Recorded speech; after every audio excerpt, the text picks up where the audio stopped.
En France, il n'y a pas seulement la Tour Eiffel, il y a aussi le château de Chambord. Le château de Chambord édifié par François Ier en 1519. Là, on n'est pas tout à fait au boss final des châteaux français. Je pense que cet honneur revient à Versailles, mais on n'est pas loin quand même. Là, ça doit être le bras droit du boss final des châteaux français quand même.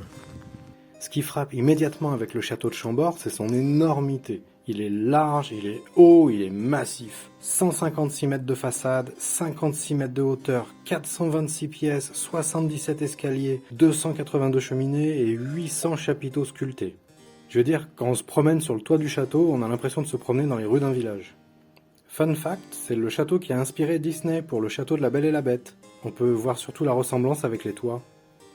Les jardins et le parc forestier sont à l'échelle de la démesure. Pour vous donner une idée, ça, c'est l'énorme château et son impressionnante enceinte. Les jardins, on peut considérer que c'est ça. C'est pas du petit jardin, là, déjà. Et le domaine forestier, alors c'est pas ça. Ça, c'est juste des photos satellites pas prises le même jour. Non, le domaine de chasse, c'est ça.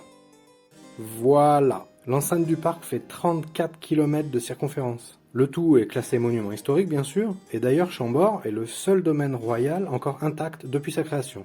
Et Chambord, c'était même pas un château principal, hein. C'était juste une résidence secondaire, une extension du château de Blois. François Ier n'a d'ailleurs passé que 42 jours en tout à Chambord, en 32 ans de règne. Impossible d'évoquer l'architecture du château sans parler de son fameux escalier à double révolution, attribué à Leonardo da Vinci, ou Léonard de Vinci, comme on dit en français.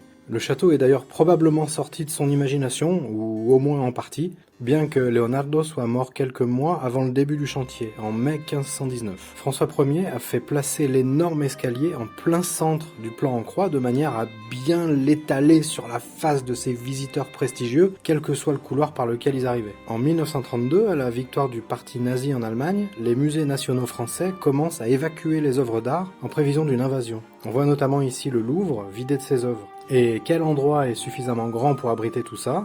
Chambord. Alors au début c'était censé être temporaire, on a d'abord tout entassé à Chambord en urgence, et ensuite il était prévu de ventiler les œuvres dans des lieux plus discrets et plus sécurisés. Et puis finalement en 1940 il a été décidé de les laisser là. En 1944, à la fin de la guerre, le château renfermait 4000 m3 de caisses.